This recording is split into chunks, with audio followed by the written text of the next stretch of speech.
Hi guys, we're just going to look at single arm chi cell. So the parallel single arm, the first chi cell drill in the system, and we'll go from there. So we've got two sequences. We've got from a tan cell position and the Fuchs cell position, and then the drills that flow from there. I encourage you to do this as much as you can by yourself. Solo drilling for this is definitely the way to go. If you start interacting with a partner with these drills too soon, I think they create a lot of bad habits. You need to learn the perfection of the drill from your perspective. How do I do it? Because you're interfering as soon as you touch arms with somebody else with their energy, and then the game starts from there. The idea is to have your game squared away, so when you interact and touch arms with somebody else, you're starting to feel what their weaknesses are, and then it becomes a good fun learning game to exploit their weaknesses. That's the idea of it, okay?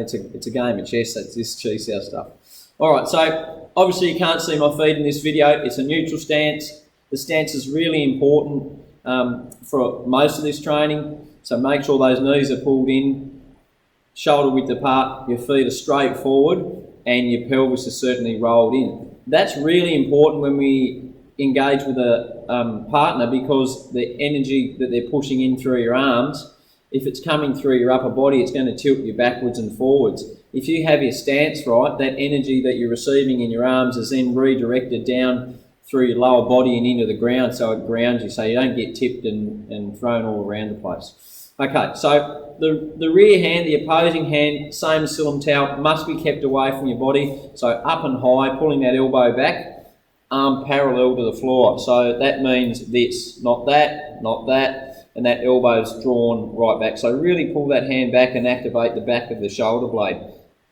The arm, this goes for Silam Tau and all the other forms, this needs to be straight. So be mindful that you don't start curling your arm this way or that way. This needs to be the straight rod, ready to do your punching. That's nice, solidly packed. So that's an important focus, I guess. So just be mindful of that arm. And this again is linking the other side of your body. So whilst we're focusing on this side, your brain is also dealing with arm being kept away. So there is a particular focus on it, and this is forcing a new neural pathway for you. This is so we can get to double arm movements. All right, so from here, your tan cell, and as you can see here, it's blocking half my face out. I may drop that for some of the videoing, but that's your position. So this inside line is on the center line. Your hand nice and straight, so none of this cupping, no spread fingers, thumb tucked in, okay, and that energy runs right through to your fingertips. So from here, without chambering, we push high. A lot of people make a mistake of this palm strike and drive it low. It's at head height, chest height. From there, we draw to the bond cell. So this knuckle on the wrist is on the center line, okay? Hand straight.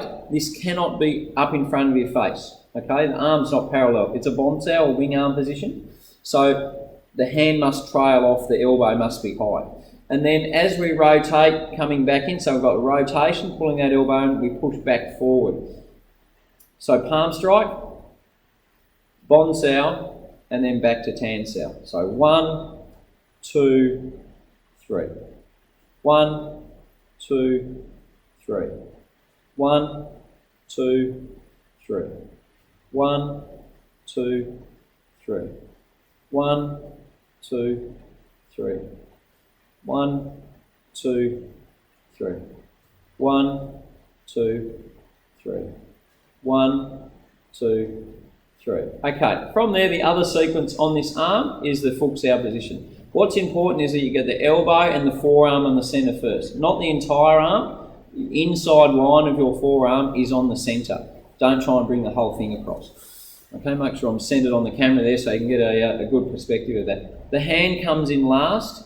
We want the thumb tucked in behind. Okay, so I don't want the thumb on top. I want the thumb behind the index and middle finger. Okay, and that's so we get this little shape in here. The hand needs to be turned at this 45-degree angle with the fingers pointing down.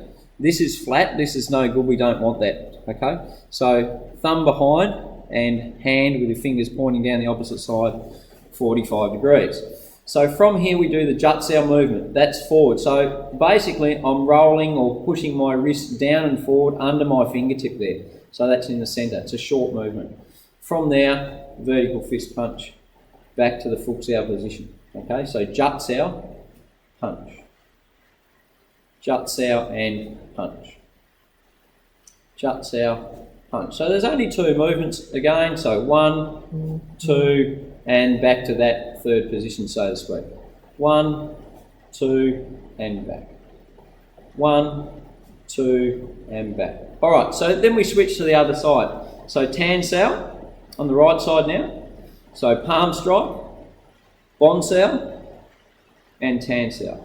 1, 2, 3. 1, 2, 3. You see from there, I push straight out, don't retract. Lifting that elbow up as high as I make that bon sow position, and then rolling, pushing through to the front. So 1, 2, 3. 1, 2, 3. 1, 2, 3. 1, 2, 3. Okay, other sequence. So the fuchsia on the right side from here. So jut sow, punch. Jut sow, punch. Jut sow, punch. Jut sow, punch. Jut sow, punch. Jut sow, punch. Jut sow, punch. Okay, so it's important when we look at the jut sow from this side on position, if we like, that the jut sow jams down and forward and then coming up for the strike here. We don't want this happening. Okay, so whilst that might be closing the centre line off, it's an energy movement that's coming back toward you. So it's somebody trying to strike through this window on you, you're actually going to pull them in. So that's no good.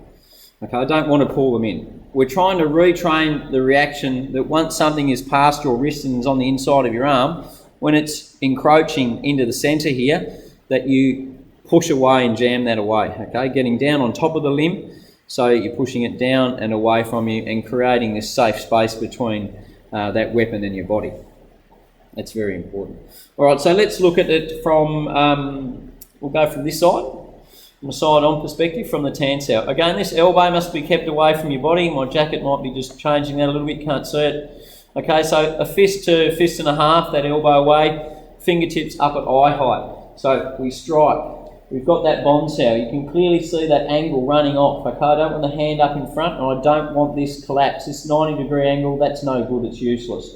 We need, essentially, it's a tan sow inverted. It's upside down. Okay, so that's really important. So from the tan, we strike. 1, bon, 2, tan, 3. Strike. 1, 2, and 3.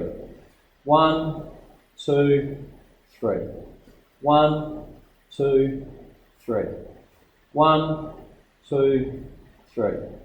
1, 2, 3. All right, from there we go to that fuchsia position. Again, this elbow space is maintained.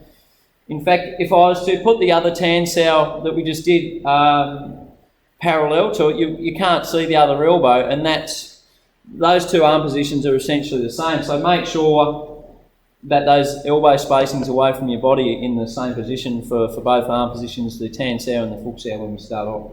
So jut sow, down and forward, and then we're punching up high from there. Okay, so jut sow, punch. Jut sow, punch. Jut sow, punch. Jut sow, punch. Jut sow, punch. Jut sow, punch.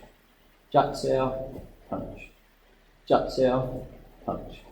Okay, from the inside, I'm going to the right hand here. So the other sequence, palm strike, that bon sow, and then that tan sow rotating forward. 1, 2, 3. 1, 2, 3. 1, 2, 3. 1, 2, 3. 1, 2, 3. 1, 2, 3. All right, we then go to the fuchsia. Again, noticing that thumb's on the inside there, elbows away from my body. Jut sow and punch. Jut sow, punch. So whilst I have to come back to this start position with the fuchsia, I'm not hooking and pulling this in. Okay, I'm going from a jut sow to a full extended position here with a punch.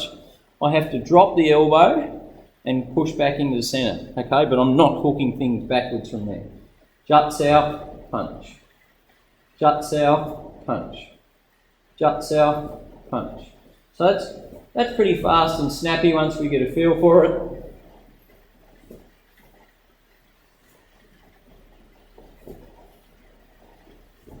Just be careful you don't drive with your shoulder, otherwise you might end up with a shoulder injury from there. Okay, so you do left side, sequence 2, same on the right side, and then later on we'll look at the front stance integration of that. But you really do, as a beginner, when you start that, need to work on your neutral stance to get that right, to make sure you're nice and grounded, because once we engage that energy from our partner, if we haven't got this here, we're going to be shoved all over the place. We need to have a nice stable base in order to start driving this energy forward and back and receiving it forward and back. So hopefully that makes sense. Until the next one, I'll possibly do another one on the front stance version and expand on that. Cheers.